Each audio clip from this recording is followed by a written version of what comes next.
Kipp, what's up, man? So good to see you. I saw you like 48 hours ago, but it's good to see your smiling face this morning as well. I didn't get enough of you this weekend. Yeah, it's a good sign that you still wanted to record. I was like, depending on how the week goes, Ryan's like, you know what? Maybe I should go solo on those.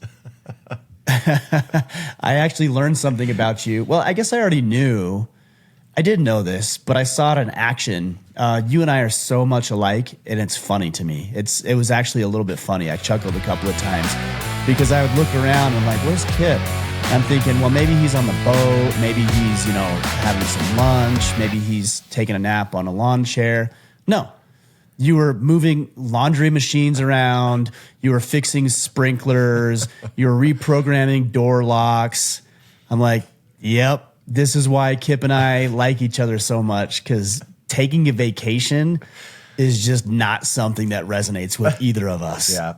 You got to get something done to feel good about how it went. Yeah.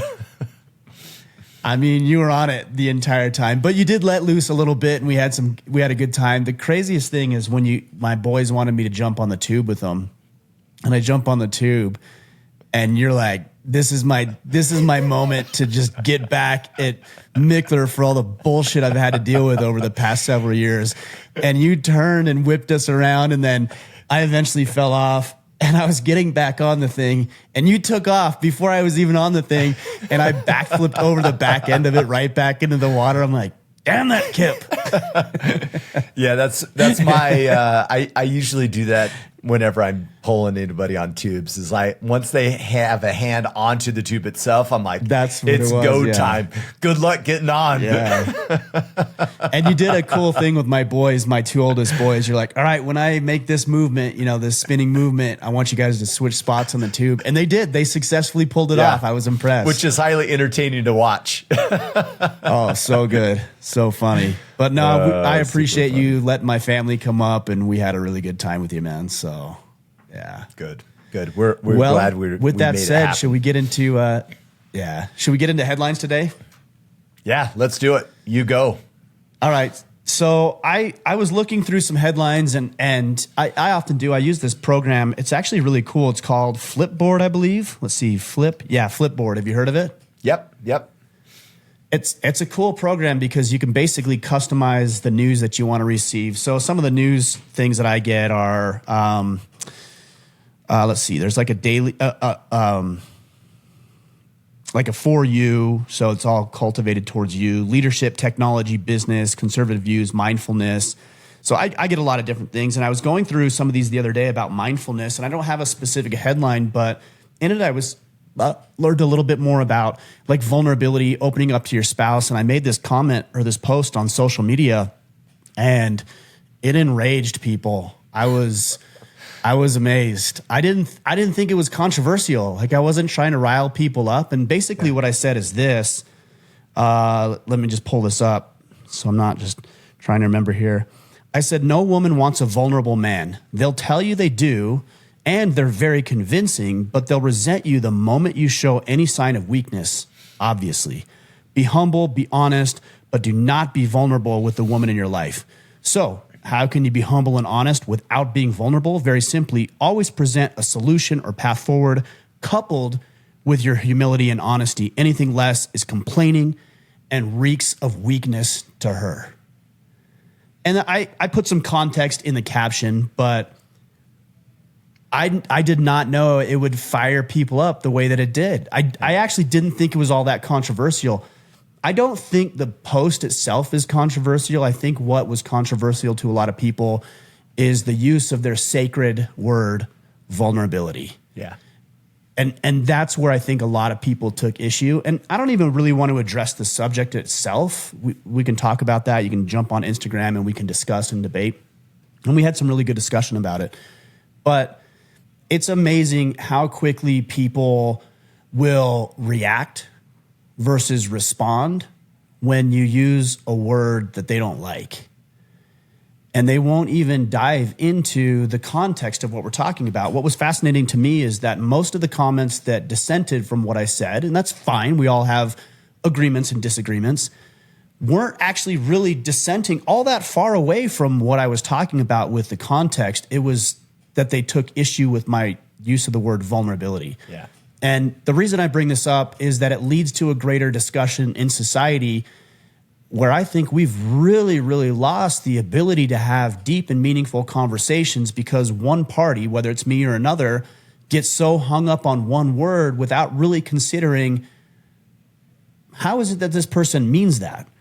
Or how do they define the word vulnerability? And rather than jumping to their emotional reaction, really just stopping and pausing and asking themselves, well, let me try to understand what this person means. And I'm guilty of this. I'm not free from falling into the same trap. But I think if all of us, especially as men, because we do dictate a lot of the conversations that take place in our circles, if we can learn to be a little bit more discerning, and we can learn to not be so heavily vested in a specific word or concept, and instead really strive to understand what people are talking about before we interject our own 2 cents, I think we'll have much healthier discussions, and I think we'll come to much better understandings of each other. We may not ultimately agree, but at least we can maybe see things in a way that we haven't seen before. And I always say this because I think it's important. I'm not just pointing fingers at the people who disagreed with me. I'm looking at myself in the mirror and asking myself, where have I looked at conversations that people have had or word choices that they've used that have offended me? And if I chose not to be offended in those moments, what could have I learned had I opened myself up to the possibility that maybe there's something I can learn here? So yeah, not a specific headline, but I saw a bunch of things come up, which is why I made that post in the first place. And it was very interesting. Very, very interesting. Yeah. Yeah, I love it. Well, just to add to what you said, I mean, I can't help but think like we don't even look at why we're mad about it. Right? So like that's level one. Level one is, understanding your perception and your perspective versus mine and being curious to seek to understand, right, before being understood. And then the other part is, why is this making me mad? Mm-hmm. Why am I getting upset? Why am I triggered? Why is my heart rate going up? What does that say? What interpretations do I have? How is this tied to my identity that I feel threatened by this? Like, man, we don't even do that number. And I find it fascinating. It's just another indicator on the dashboard of whenever we get triggered and we're upset about something. Why? Why are you getting mad?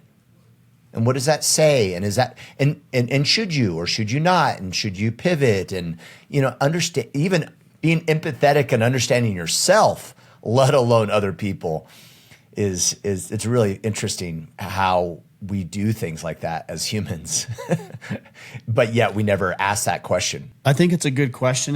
Maybe it's maturity, maybe it's having my own battles that I've wrestled with specifically over the past several years, where I've really had to do a lot of self-reflection on the way that I was showing up, not only for my family but for everybody, you and people listening to this podcast, and the way I'd show up on social media.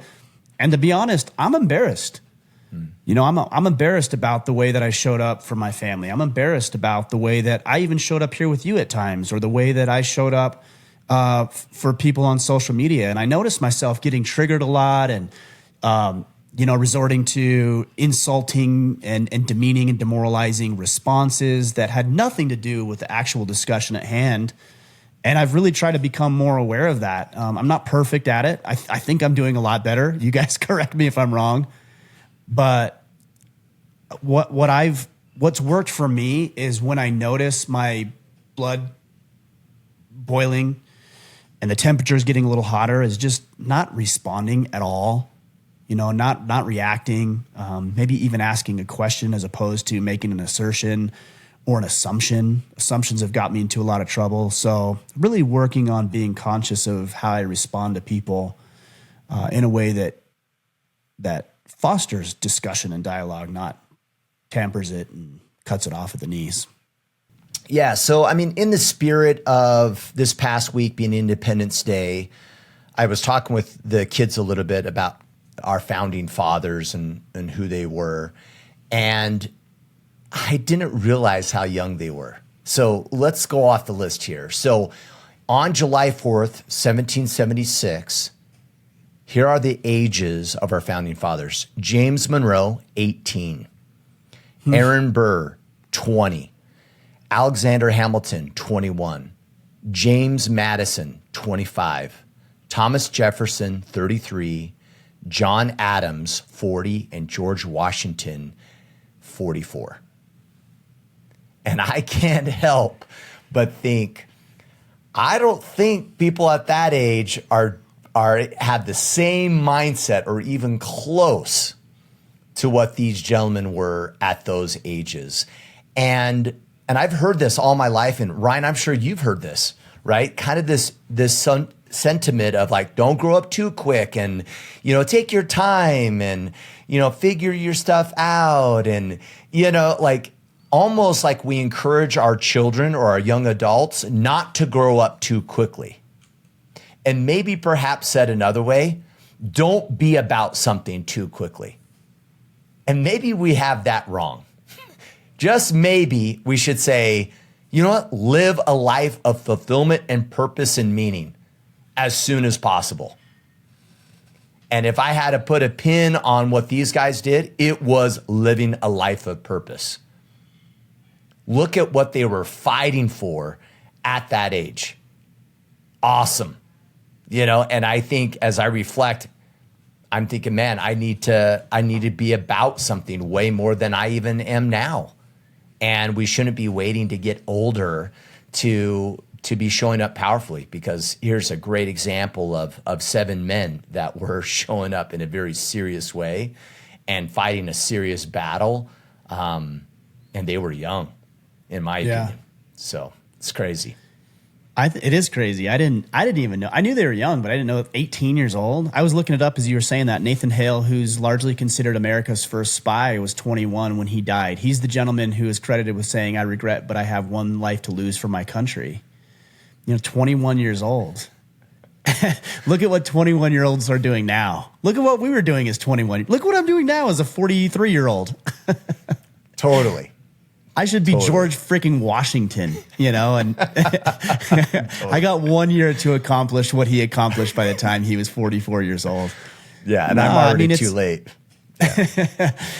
I think it's easy, though, to discount. And as you're hearing that, I can hear people saying, well, life was different back then. We lived shorter lifespans, yada, yada, yada. I mean, sure, maybe that's true, but I never really bought into the trope of like age is just a number. I'm like, no, there's actually something to it.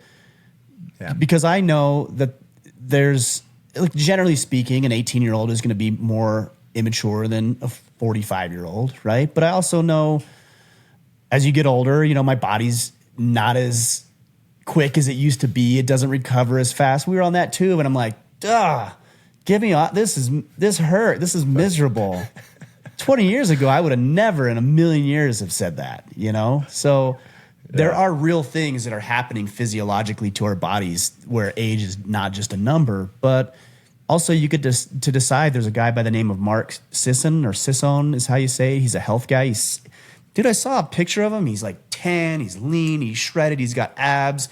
The guy looks like he's probably 55. He's 70 years old.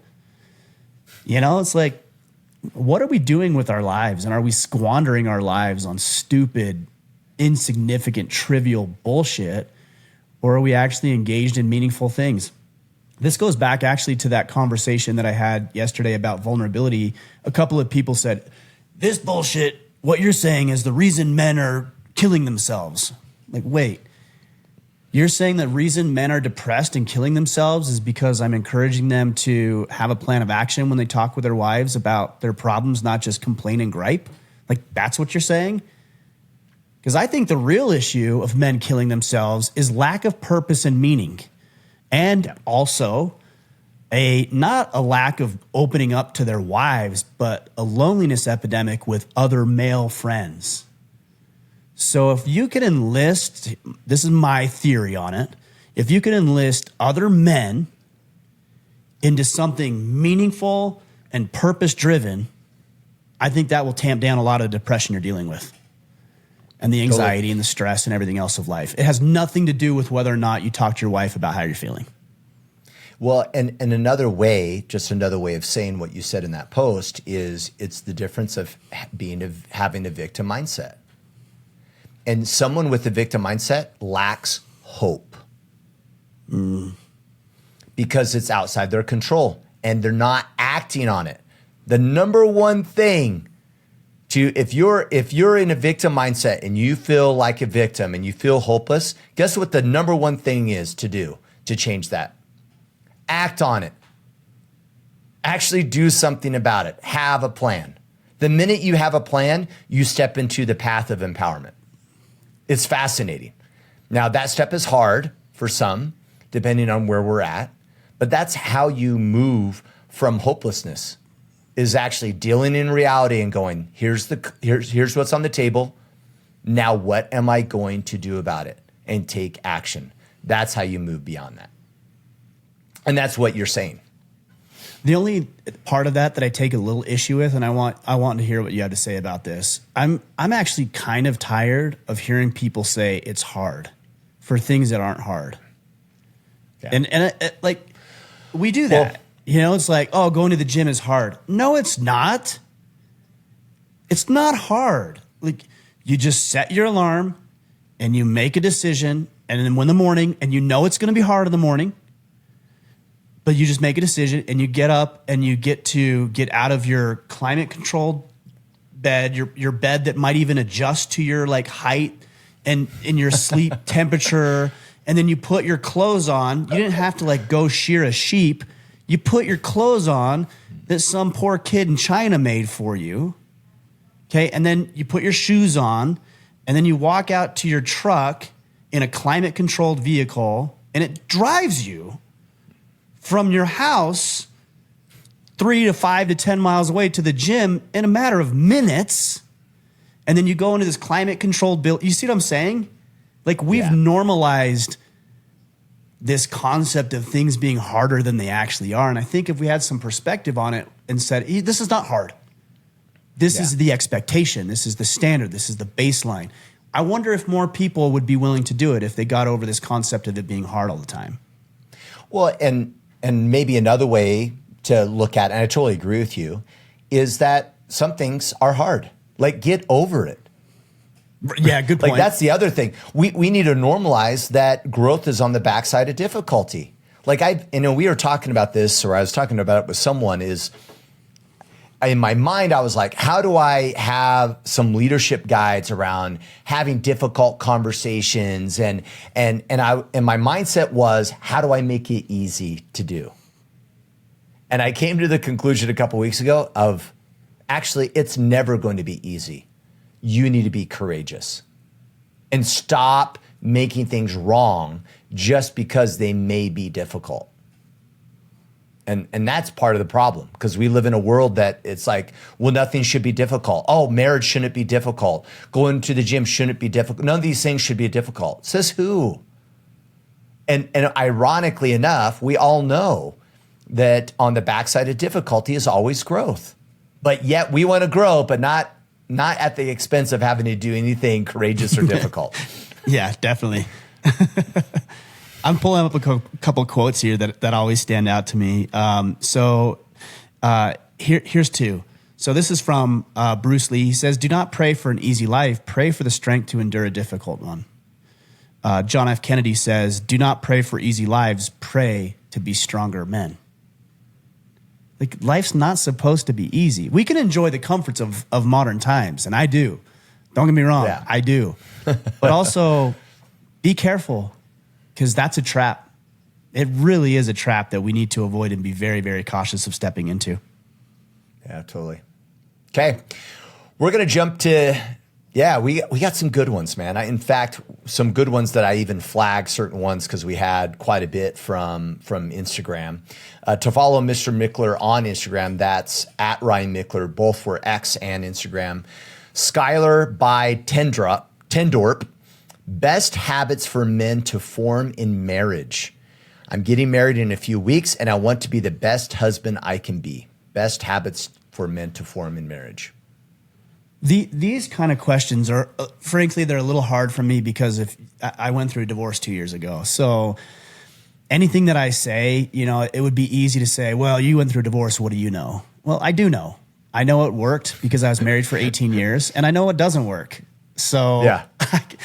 Take that for what it's worth. I'm always going to try to be as honest as I can be and say, hey, when I was doing these things, this works.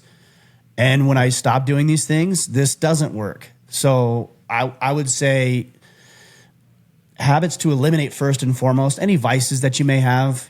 For me, it was excessive drinking, and I really let that come between my ex-wife and me and my kids too. I let that really drive a wedge between the relational dynamics I had with my family.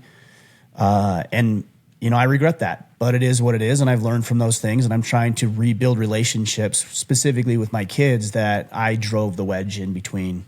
For some guys, it's pornography. I talk with a lot of guys and women who their husbands or the guys themselves are addicted to pornography, and it drives a wedge. You may not even feel it. It may not. That's the insidious thing about it. Even when I was drinking, I really didn't feel like I was that disconnected. Now that I'm sober, I look back and think, oh my goodness. I told you already I was embarrassed about the way I was showing up. I didn't even recognize it. I think the same can be true for something like pornography. If you're engaged in that, I guarantee you're treating your wife differently. Sex is probably not as connected. It's not as intimate. You really don't know what intimate physical connection actually is or what it could mean. You're just there solely for the purpose of getting off. Maybe you're comparing her to the big boob porn star you watched last night. And now you have this woman who, maybe she's got some scars or she's got some stretch marks from your children. And you're comparing to this, manicured human blow up doll, essentially. And of course, there's going to be a comparison there. So think about what vices you have and what you can do to get rid of those things. But I'd also say, for me, the biggest thing is just making sure that there's structured time for communication. You said something as just kind of a throwaway a minute ago. You said, I was talking with my kids about the founding fathers. That was kind of a throwaway line for you, but it was really, really insightful, because if you listen, what it means is that you deliberately carved out time to talk about something that doesn't just happen organically, but that something is meaningful and significant with your children. And when you do that with your wife, whether that's, hey, every Monday we're going to talk about finances, and every Sunday we're going to maybe do something at home where we talk about God and the scriptures, or every day when I get home from work and she gets home or she's at home, we're going to talk about each other's day, or every morning we're going to do a little 5-minute powwow and try to make sure we're all on the same page for the same day. When I was doing those things, relationships, solid.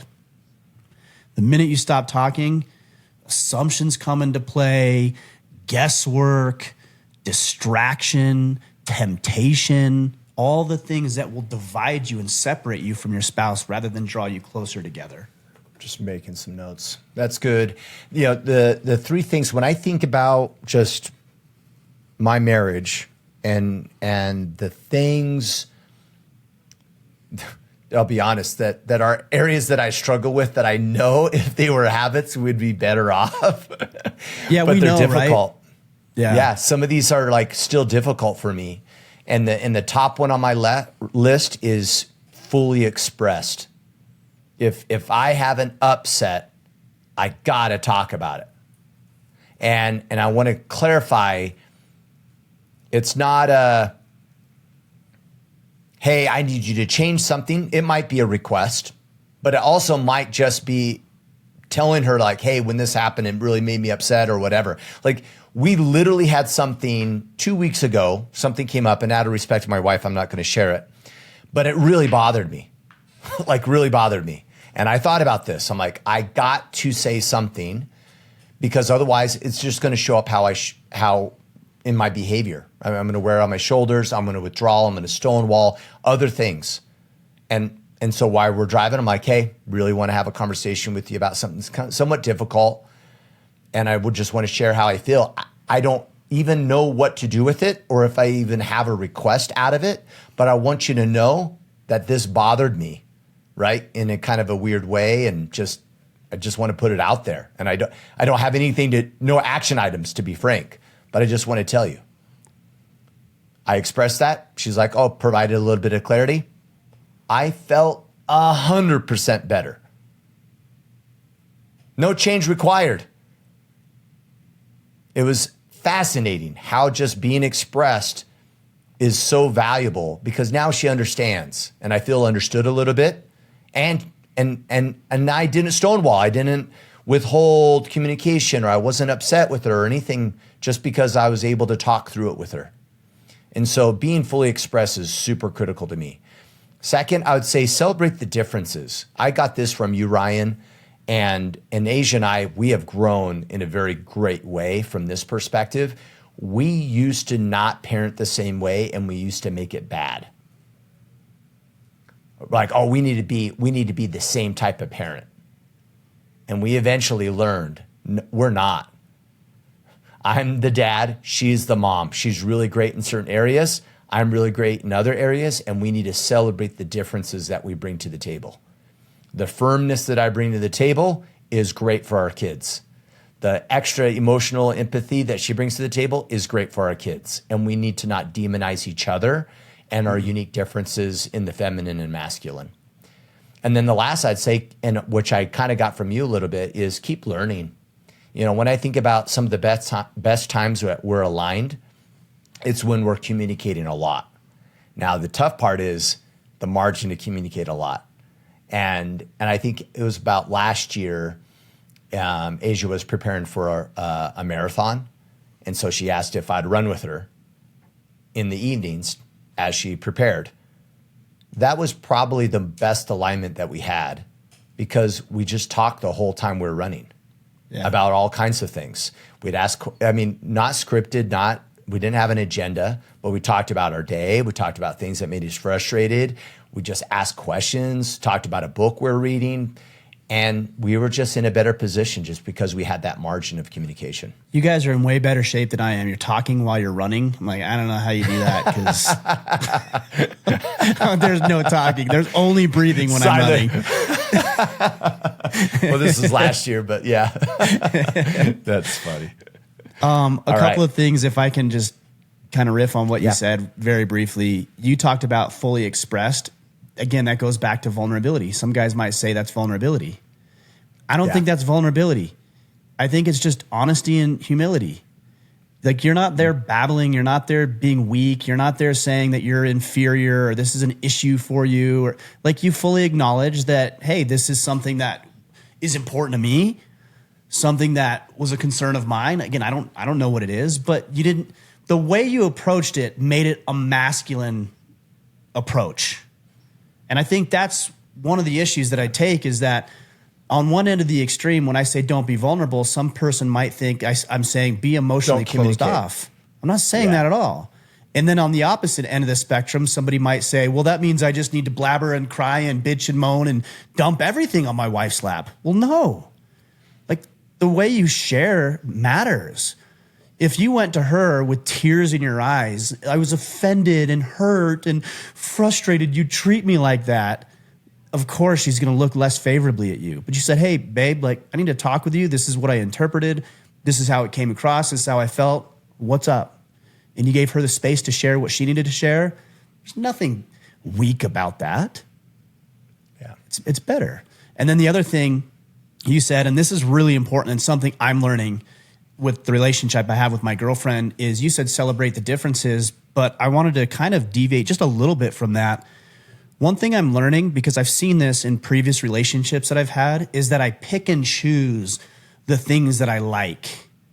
And so we talked about this a little bit. Yeah. Like, I might really like her passion, but when it's directed at me, I don't like it so much. Right? So I might be upset or offended or chastise her for directing that at me. But then in the same sentence, I'm like, but keep being passionate about everything else. I don't think we get to decide, because what makes her, in this case, my girlfriend's so amazing, is also the things that at times can be very challenging. And so I want her, not this part of her.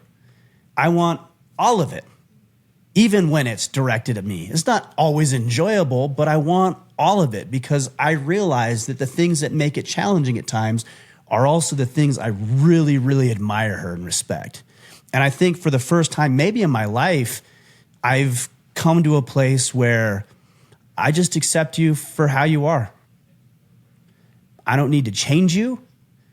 I don't need to fix you. I don't need to convince you to do life differently. You're a grown woman, and I love you for so many reasons, and we struggle for others, but I want all of it. And I don't need everything to be perfect, just like I would hope and expect that she would accept me. And if I can't deal with it, and she can't deal with it, then we can go our separate ways.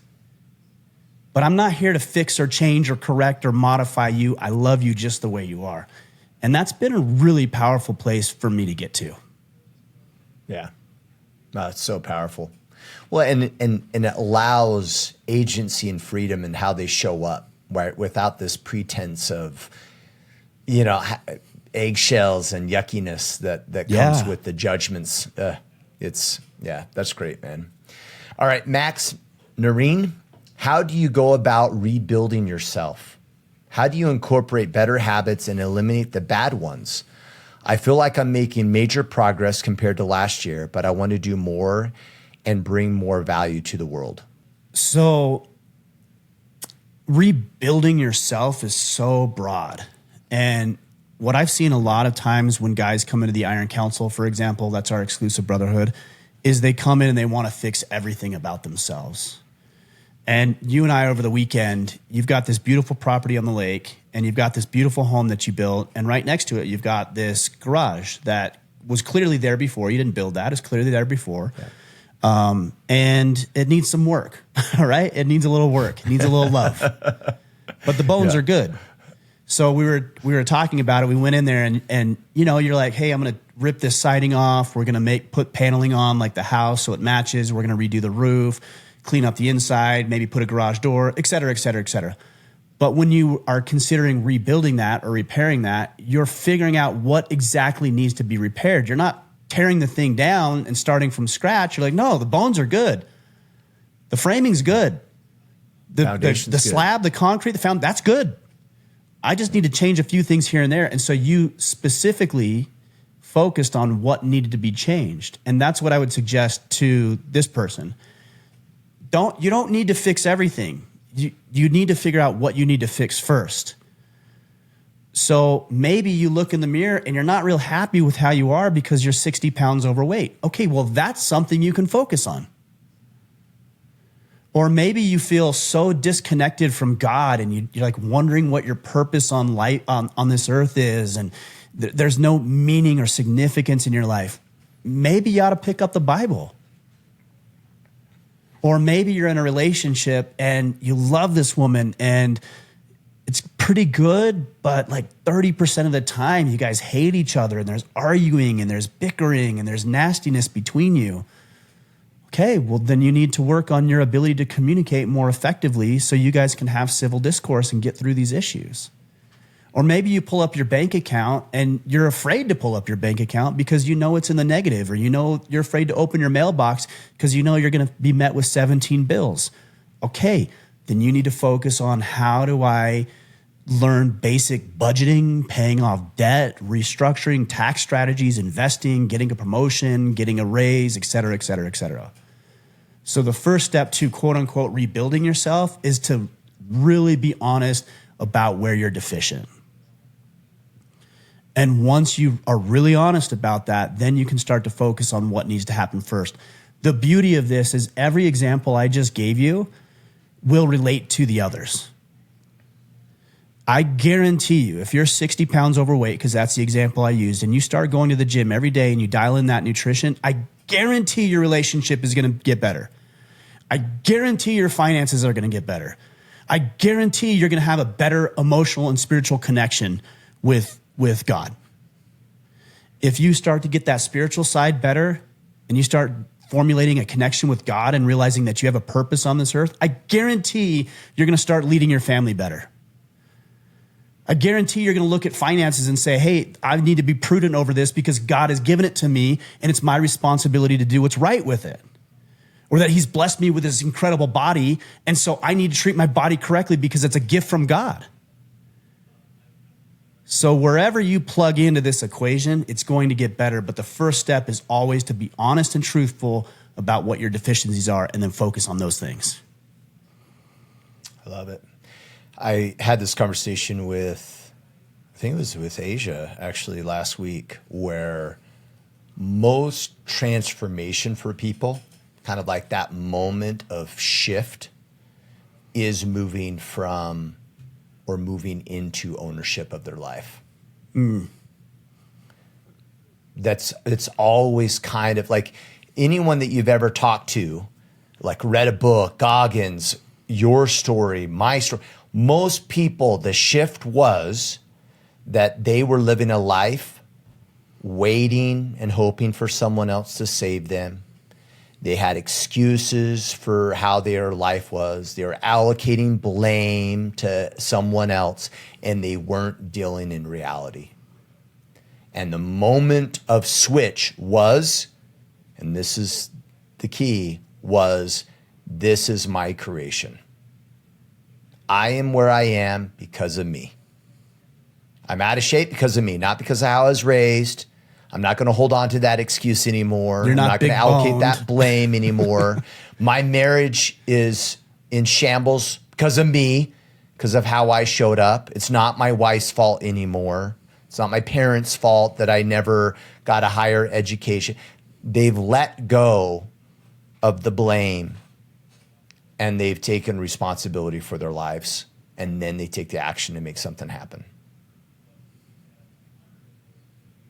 Agreed. Nothing more to say on that. It's hard to do, but man, once you do that, everything changes. Yeah. There I go, using that it's hard to do thing. That's hard to do. Is it? Or is it just accepting it, you know? Yeah, accepting it, and it's empowering. Like it's a tough pill, maybe, but it also means it's within your realm of control, right? And that's the light at the end of that tunnel. You know what's funny about that though too, Kipp, is like, yeah, we say it's a tough pill, but you know already. Like you've already swallowed the pill. Well, that's why you're convincing yourself that's why you're lying to yourself all the time, because you don't want to accept it. What you already know is to be true. That's why you feel like shit. You know the concept, ignorance is bliss. It's bliss because because you don't know. But the reason you're miserable is because you do know and you're hiding it and not doing anything about it. You're not miserable because it's not a problem. You're miserable because you recognize and acknowledge it as a problem and you're not doing anything about it. Yeah. And because you're unwilling to do something about it, you allocate blame so that way you can live with yourself and justify your existence. Yes. Yeah. All right. Adam as a F. Corey. Jeez, Instagram. Why do you believe our country struggles with the idea of unconditional ownership? From a neurological perspective, what is wiring us to choose victimhood? Oh, it's all ego. I mean, this ties in nicely to what we were talking about, but it's all ego driven. It's self-preservation. You know, you're talking about from a neurological perspective. I'm not an expert. I'm not a neurologist or anything like that. So I don't know the exact things that are happening inside of your brain by any means. But what I do know based on human psychology is that we don't want to be ostracized from the group. And incompetence is a risk, a very real threat throughout human history to ostracize yourself from the group. Even today, if you're incompetent at work, you're fired. If you're incompetent long enough as a husband, you're divorced. So in order to, and let me say one other thing with that, we're always stronger in a group. We as human beings are not meant to operate alone. We've operated in tribes and packs and gangs and groups and cultures throughout all of our history of human evolution. So if that's hardwired into us just because we're in an era where I don't really need you, Kipp, to survive, we're still hardwired to behave that way. And we still do need other people in a circle of ours in different aspects of life. So when you're incompetent, you're risking, your brain at least believes that you're going to die. Because 1,000 years ago, you might have. Yeah. If you go on a hunt and you keep fucking things up for everybody, and that's how the tribe eats, but you keep scaring the deer away and you can't kill it when it comes to you, bro, you're out. Because we're not going to feed you anymore. You're just consuming and you're not producing anything for the tribe. You're out. It's the same thing. If you're incompetent at work, people are going to know. If you're incompetent at home, people are going to know.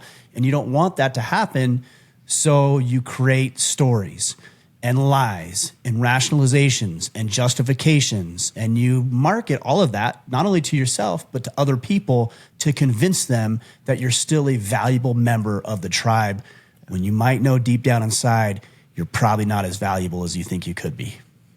Yeah, it's all in the quest of not being found out.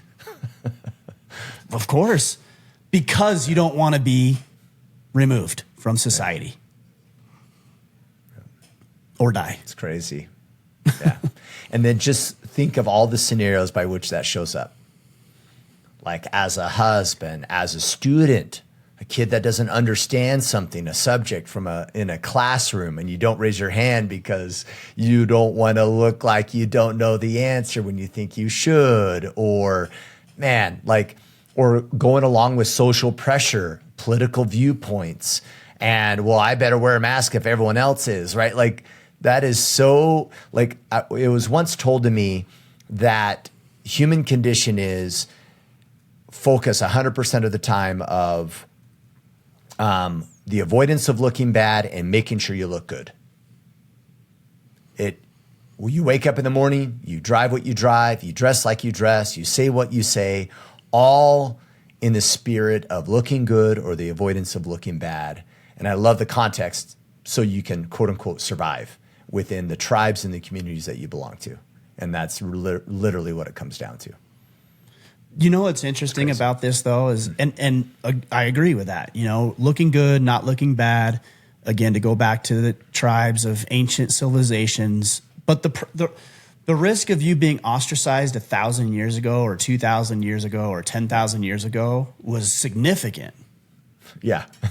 Right? Like if I was in this really small, rural, remote area in the desert of southern Utah, no dwellings, no electricity, no power, scarce resources, fighting over each other and other warring tribes like Native American Indians used to do. Like, yeah, if I get kicked out of the tribe, I'm dead.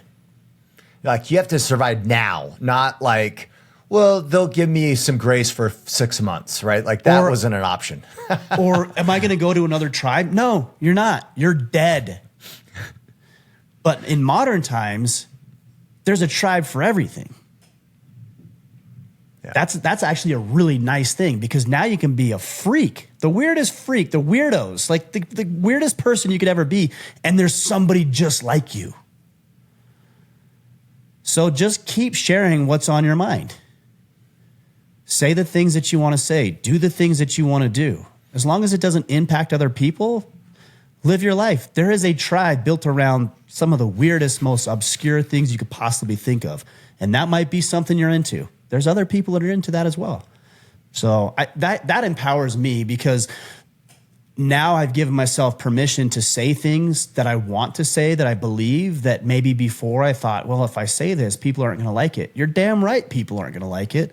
But there are going to be people who do. And those are your people. We didn't have that luxury before. We do now. Yeah. So this is an interesting question, and we'll see. I'm interested in here. Maybe I'm more interested than Miles is on your response here. But Miles Brockman, guitar player, what's your opinion on personality disorders in men and their effect on personal development and growth? And I did a search for personality disorders. Some of them I can't even pronounce. But I'm assuming you probably, these are narcissist, dependent, borderline avoidant, antisocial, paranoid personality disorder, Like these are the ones from WebMD. What are your thoughts on personality disorders and their effect on personal development?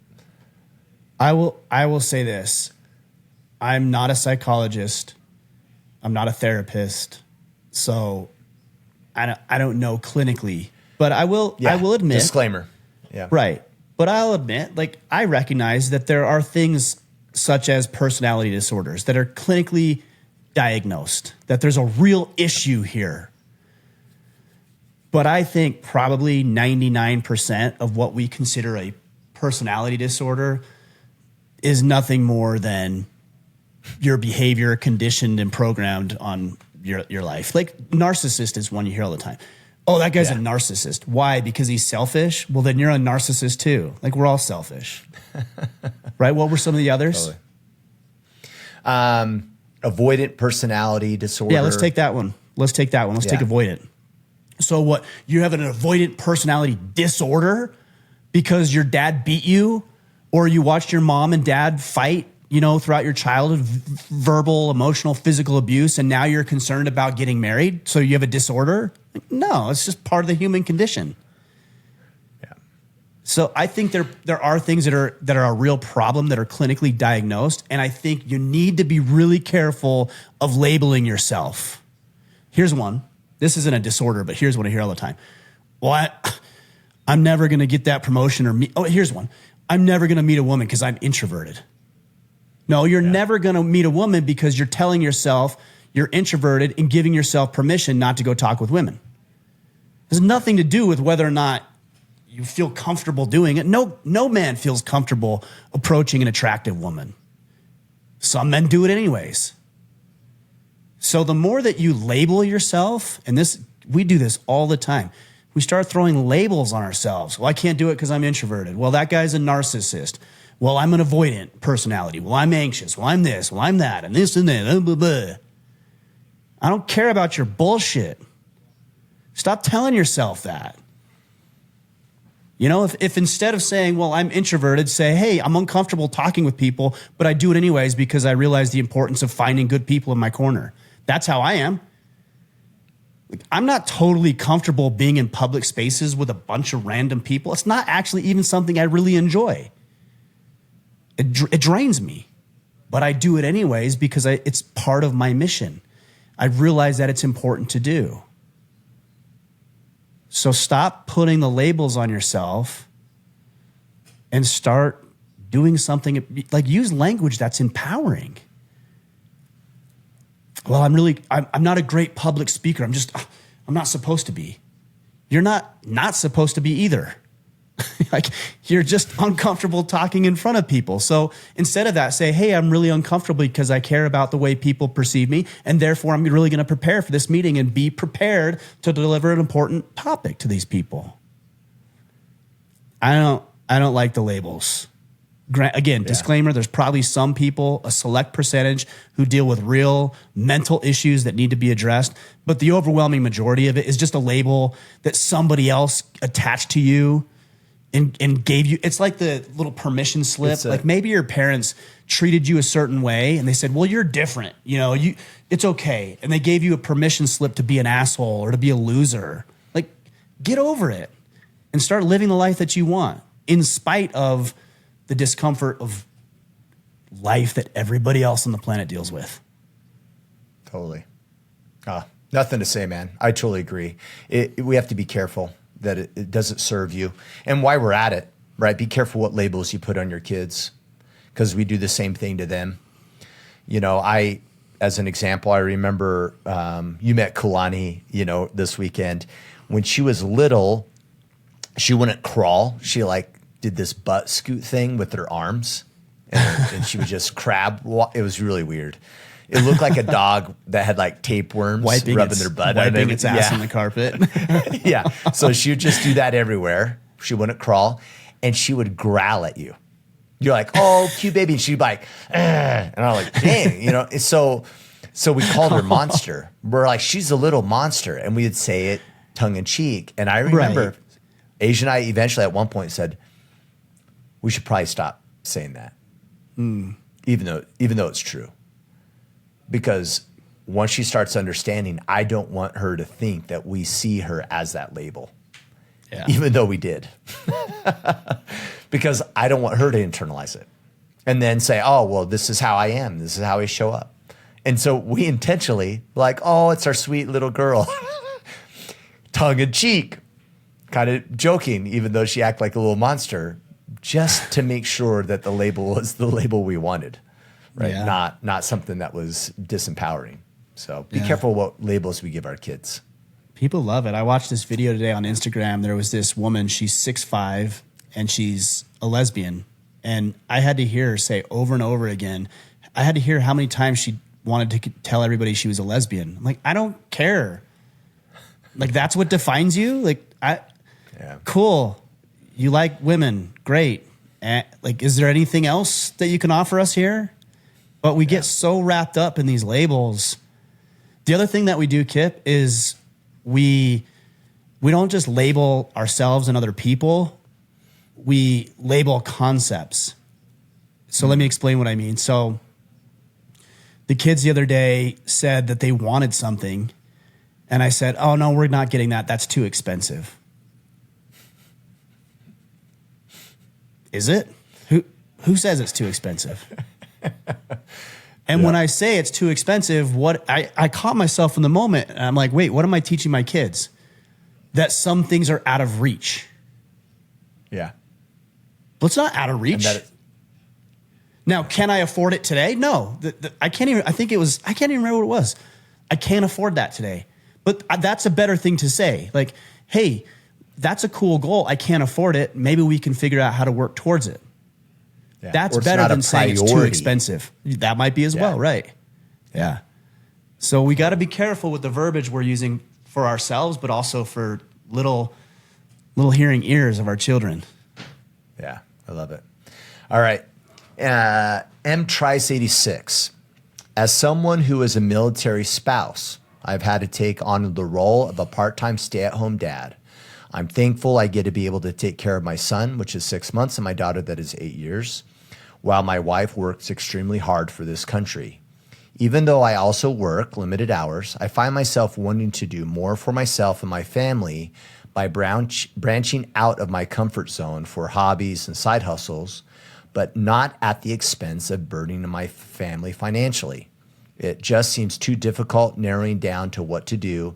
Any advice, I'd really appreciate it. Side note, I'm a big fan of the podcast and has impacted a lot of aspects of my growth in my life. Thank you, guys.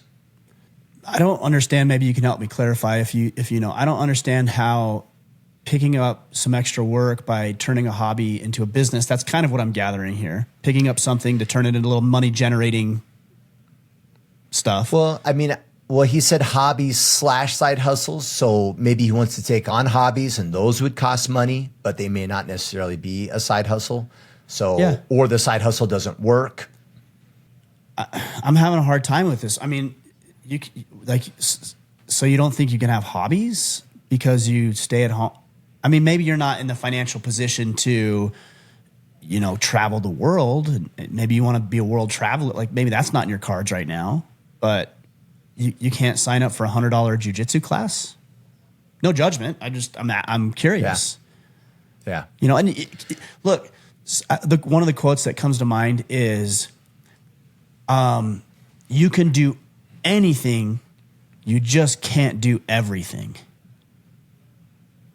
And that goes back to what you were saying about priorities. So yeah, maybe you can't do all the things that you want to do right now, but man, if you can't start a jiu-jitsu class, or maybe you really like nature. Like actually, here's really something you could do. You have a 6-month-old and an 8-year-old, is that right?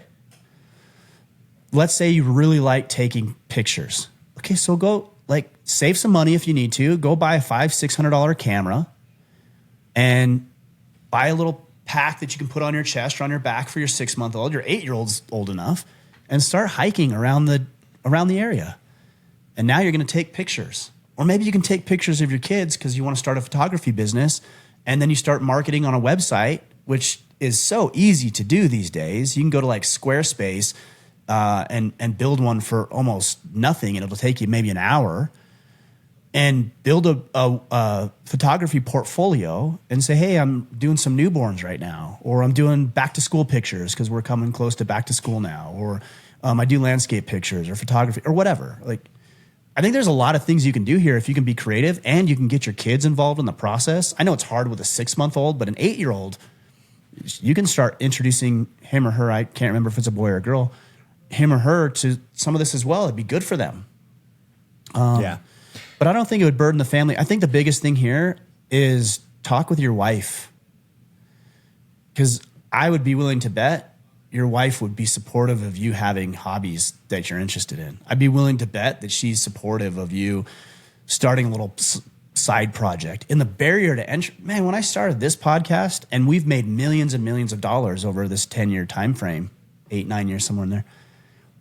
I started it with probably less than $200. It's like a $60 microphone, $15 hosting service, $20 web hosting service.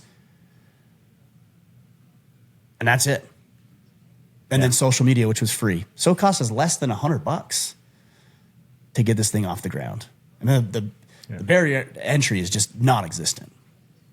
Yeah. I mean, reading between the lines here, I think your last statement is the key thing, right? He obviously, this is more about alignment with your spouse than it is about the hobby or what hobby or anything else, right? I mean, key things I heard here, it's like, hey, my wife's busting her ass, she's working, and I'm a burden, maybe a little bit already.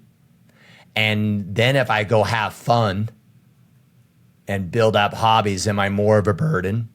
And the other thing I read in here that I saw a little bit is I wanted to do more for myself, right? Like there's a little bit of lack of maybe fulfillment in what you're currently doing, right? Just watching the kids. And I'm not saying you're being ungrateful or anything like that. Like you might be highly grateful. You may be a great dad, right? But there's an itch that's not being fulfilled and you're trying to find it. And I think the key thing for you to find whatever that is and whatever that looks like is an alignment with your spouse and you guys talking it through and figuring out what's going to give you fulfillment, purpose, and meaning in your life, in addition to you being a father. I mean, I would say, generally speaking, that's going to be true of men who stay at home. Yep. I would struggle with it. I know I would. Most men would.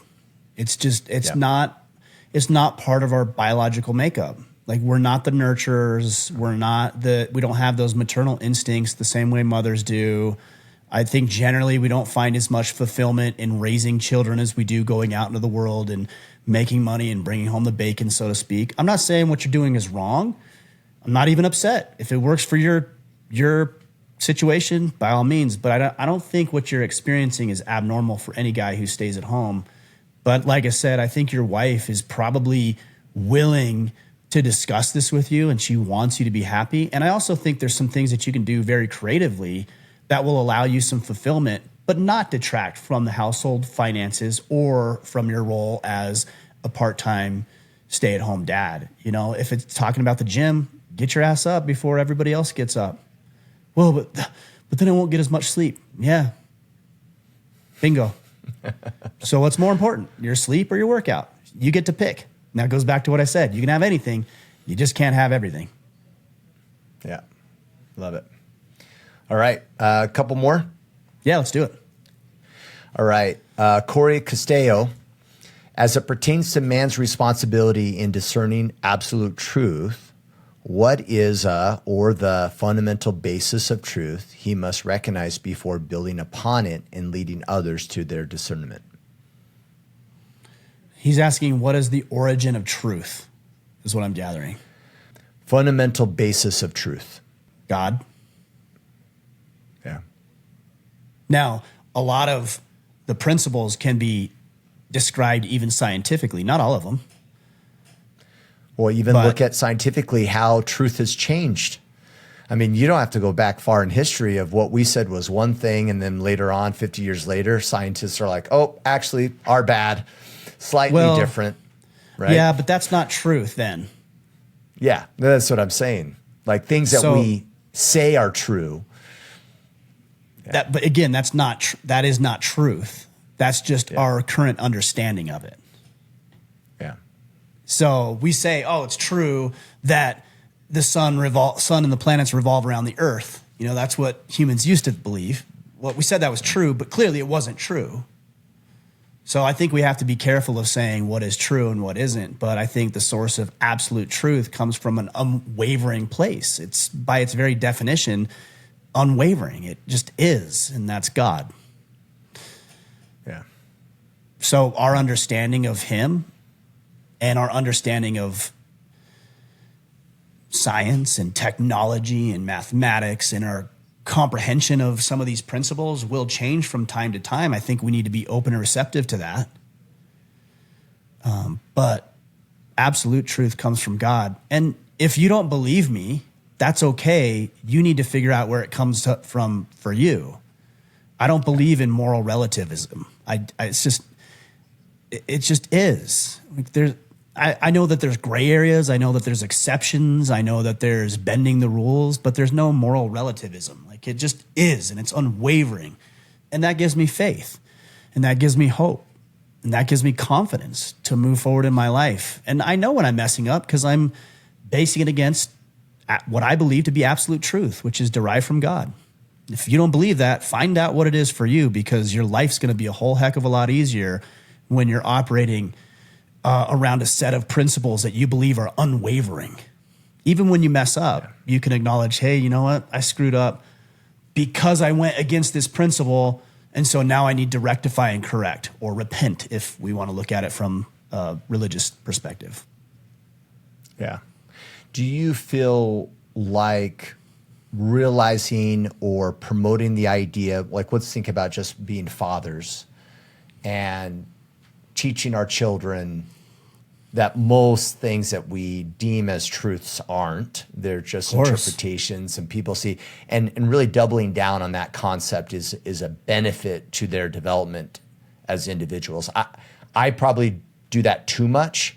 I think we get sideways way too often with ways things should or should not be, AKA truth, or not right and wrong. I think they hurt us. Because they stop us from actually seeking a deeper understanding of the situation or the individual. What's your thoughts around that? And is there a negative drawback to us saying, that most things aren't absolute truths and that they are just interpretations? Is there negativeness to that? One thing that you'll hear me talk about on the socials is this indoctrination of our youth from the public school system. Like our kids are being indoctrinated to an ideology that is not going to serve them in their best interest. And every once in a while I'll get a comment that says, well, aren't you doing the same thing when you're teaching them about God or religion or this or that? The answer is yes, I am. The difference is it's in my authority to do so. Yeah. Do I believe that it's absolute truth? No, because I'm a human being. I mess up. I screw up. As best I can, I try to be a decent human being. But, some people screw me over and I have ill will towards them, or I had an experience and it filters and tweaks and distorts the way I perceive other things. I realize that. And when I talk with my kids, you know how many times I have to tell my kids I'm sorry? I did last night. My youngest did something and he shouldn't have done it, but he did it. And I handled it incorrectly, and I snapped at him, and I shouldn't have done it. And so I said, hey, look, I'm sorry, buddy. What you did was wrong. What do you think? Yeah. Okay. And what I did was wrong. I could have corrected you more effectively, better, maybe a little bit more empathy. And I didn't. I yelled at you. I'm sorry.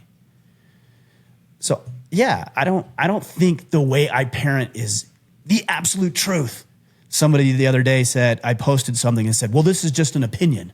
Like, you're presenting it as fact. I'm like, no, I know it's an opinion, but I don't need to preface all of my thoughts with this is my opinion, because people are smart enough to discern opinion versus fact. No, they are. They're just playing games.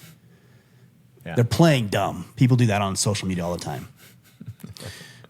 But yeah, it's all indoctrination. It's just a matter of, as a parent, if you have the authority to do it, and I do. And to your point, I believe that largely, not always, because I get it wrong from time to time, but largely the principles I'm trying to instill in my children are going to lead them to a better life. If I say, for example, we don't steal from our friends, it's because I think that's going to lead them to a better place. Now, if I was broke and had no money and we were in the zombie apocalypse and I saw a loaf of bread that, was there unguarded, I would steal it. 100% I would steal it. It's still wrong, but I'd be able to justify that. So I know it's not absolute. I get that. I understand that. I'm just trying to lead myself and my kids to a place I think will serve them. And hopefully I get it right. I won't get all of it right. Like, as they say, we all screw up our kids. It's just a matter of how you do it. Yeah. I have a feeling how you'll respond to this question, and it's probably not in the spirit that K Gray 775 is thinking. Okay. All right, let's hear it. Bring it. I think it's a good question. He says, I'm trying to make up for lost time, do's and don'ts. Now, I know that's super vague, but I think you have some nuggets for him nonetheless. So trying to make up for lost time, do's and don'ts. Don't do that. Because you're going to try to go fix a bunch of shit that you can't fix and waste a bunch more time. So then in a year, you're going to come back and say, well, I was fixing that thing from 2 years ago, and now I'm fixing the thing from a year ago. Just put a period at the end of the sentence. Like, we all have those friends who just drone on and on and on and on. Or you all see those posts where people don't put paragraphs and periods and sentence structure, and it's just like this blurb of like bullshit. And you just scroll because you don't want to read it. Put a period at the end of the sentence, or if you prefer, close the chapter of the book. What's done is done. Learn a lesson. I'm not saying that. Learn what you need to learn and then just change it. I, for example, with my kids could very easily, especially my oldest, say, man, I really screwed that up for 1.5 to 2 years. I need to make up for that. No, I don't, because I can't. It's impossible. What I need to do is be a good father now. And I need to do the right things today.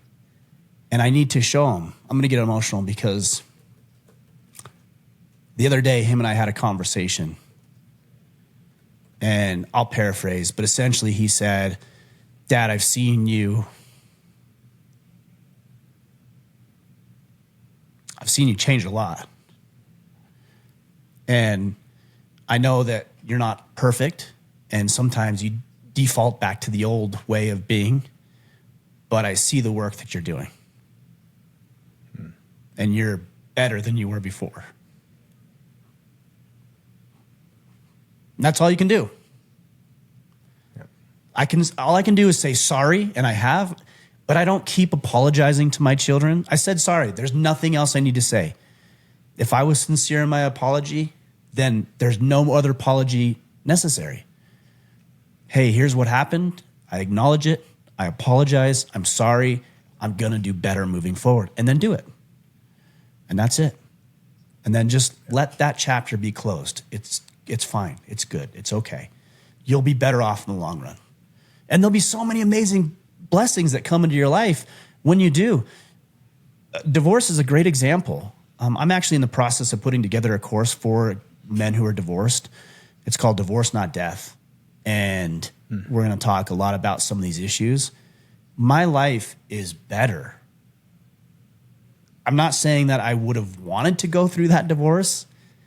I'm not saying that was like entirely even a good thing because there's real world consequences to it. But I'm saying my life is better today than it was 3, 4, 5 years ago. Not because of the divorce, but just in spite of it. I just learned what I needed to learn and implemented new lessons, and I'm living a much better life with my girlfriend, with my kids, with my business, with every aspect of life. Some of the most difficult things to forgive and accept is our past, actually. And by holding on to it and not putting that period at the end of it and letting it go, we drag it into today.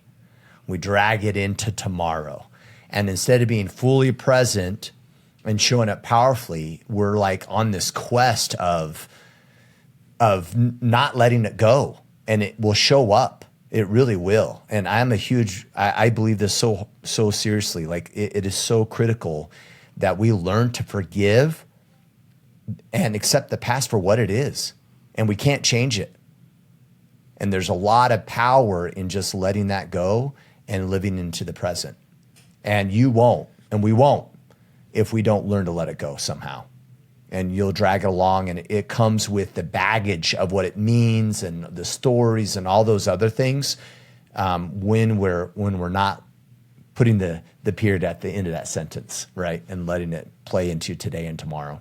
I've said this before when I was going through my divorce. Actually, I think if I remember correctly, it was after my divorce was finalized.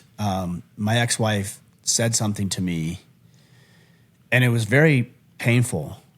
It was hurtful. She didn't intend to hurt me, but it was hurtful, and it was really hard. It was the most difficult thing I think maybe I've ever heard, and it was also really liberating because in my mind I was like, got it. This is done. Yeah. And then I closed it. And from that moment on, I'm not saying I didn't have hard days, and sometimes I still do. But from that moment forward, life got incrementally better. But it wouldn't have happened if I didn't close it and stop it and end it. You have to end it. Something has to die. That relationship has to die for you to move on. And I don't know what he's dealing with, but I think that's universally applicable. Good questions. Really good questions. Powerful one today. You guys got me crying. You got me being vulnerable and everything here. Come on now. The gram showed up again in powerful ways. It usually does. It usually does. For better or worse, Graham shows up. Yeah. So the Iron Council enrollment is closed officially, but if you're interested to learn more, you can sign up for a newsletter and learn more about the IC nonetheless. That's orderofman.com/Iron Council. But kind of your primary option for kind of banding with us is obviously to connect with Mickler on the socials at Ryan Mickler, but also look into the Battle Ready program. This is a self-paced approach to what we do within the Iron Council, and it's a great mechanism to prepare you for joining us in Q4. To learn more about the Battle Ready, go to orderofman.com/Battle Ready. And of course, you can find your Order of Man swag at the store at store.orderofman.com. Excellent. Thanks, Kipp. Guys, great questions today. Appreciate all of you. Kipp, as always, appreciate you. You guys keep those conversations and those questions coming. We'll keep giving those answers, and we'll keep working. All right, guys, we'll be back on Friday. Until then, go out there, take action, and become the man you are meant to be. Approach to what we do within the Iron Council, and it's a great mechanism to prepare you for joining us in Q4. To learn more about the Battle Ready, go to orderofman.com/Battle Ready. And of course, you can find your Order of Man swag at the store at store.orderofman.com. Excellent. Thanks, Kipp. Guys, great questions today. Appreciate all of you. Kipp, as always, appreciate you. You guys keep those conversations and those questions coming. We'll keep giving those answers, and we'll keep working. All right, guys, we'll be back on Friday. Until then, go out there, take action, and become the man you are meant to be.